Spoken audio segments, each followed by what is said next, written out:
Hello student, my name is Bhupesh Bansal और आपका हमारे यूट्यूब चैनल इंस्टेंट डेटा पर हार्दिक स्वागत है। आज अपन को जीके के इंटरेस्टिंग क्वेश्चन पढ़ने वाले हैं। मजेदार क्वेश्चंस जो हर एग्जाम में पूछे जाते हैं, बड़ी बड़ी एग्जामों में पूछे जाते हैं, इंटरव्यू में पूछे जाते हैं।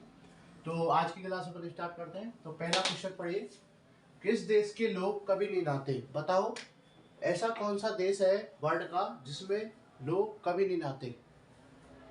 मतलब ऐसा कौन सा, मतलब खापर नहीं नहाते लोग, बताओ। इसका आंसर है उत्तरी ध्रुव के लोग कभी नहीं नहाते, क्योंकि वहाँ का जो टेम्परेचर है माइनस में होता है। माइनस कम, बहुत कम टेम्परेचर होता है, बहुत ठंड होती है, इस कारण से वहाँ के लोग कभी नहीं नहाते। इसका आंसर है उत्तरी ध्रुव।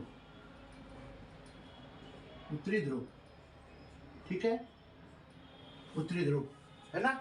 अपन ने डिफाइन कर ही दिया है, क्योंकि वहाँ का टेम्परेचर बहुत कम रहता है, माइनस में रहता है, इस कारण लोग वहाँ पे नहीं नहाते। ठीक है। सरदार सरोवर परियोजना किस नदी पर स्थित है? बताओ सरदार सरोवर परियोजना किस नदी पर स्थित है? सभी जिस पर आंसर आता है ना वो कमेंट करें, ठीक है। और मैं बता रहा हूँ, बताओ सरदार सरोवर परियोजना किस नदी पर स्थित है?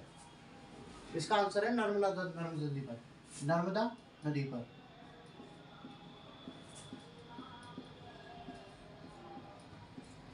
जो सरदार सरोवर परियोजना है वो नर्मदा नदी पर स्थित है। ठीक है। अगले क्वेश्चन की ओर बढ़ते हैं। किस वर्ष में भारत छोड़ो आंदोलन की शुरुआत हुई थी? जल्दी बताओ, जिस पर आंसर आता है ना वो कमेंट करके बताओ। किस वर्ष में भारत छोड़ो आंदोलन की शुरुआत हुई थी? इसका आंसर है 1942 में। कब हुई थी? 1942 में, आजादी से 5 साल पहले। ठीक है। अपना देश 1947 को आजाद हुआ था, 15 अगस्त 1947 को। किस वर्ष में भारत छोड़ो आंदोलन की शुरुआत हुई थी? तो इसका आंसर है 1942 में। ठीक है। नेक्स्ट क्वेश्चन की ओर बढ़ते हैं। विश्व का सबसे अधिक जनसंख्या वाला शहर कौन सा है? बताओ विश्व का सबसे अधिक जनसंख्या वाला शहर कौन सा है? कमेंट करो जल्दी, जिस पर आंसर आता है मैं बताता हूँ। ठीक है। विश्व का सबसे अधिक जनसंख्या वाला शहर जापान में पड़ता है, जिसका नाम है टोक्यो। ठीक है। जापान में पड़ता है, जिसका नाम है टोक्यो। टोक्यो, ये जापान में पड़ता है। जापान, जापान में स्थित है। ठीक है। नेक्स्ट क्वेश्चन की ओर बढ़ते हैं। बुद्ध की पत्नी का क्या नाम था? गौतम बुद्ध थे, सिद्धार्थ जो उनको ज्ञान की प्राप्ति हुई थी, जो बुद्ध बन गए थे, उनको उपाधि मिली थी बुद्ध की।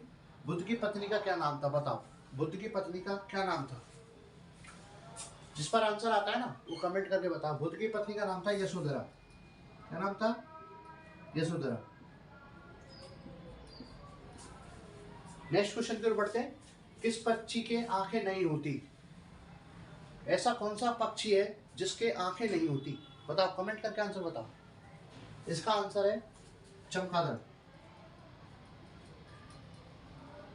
चमगादड़,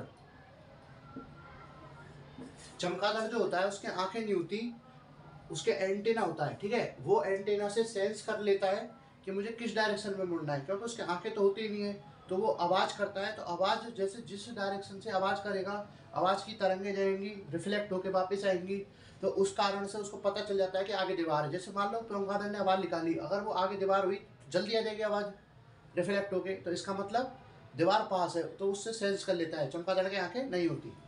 तो चलो आज की क्लास यही समाप्त करते हैं, मिलते हैं नेक्स्ट क्लास में। ऑल दी बेस्ट, पढ़ाई अपनी कंटिन्यू रखो।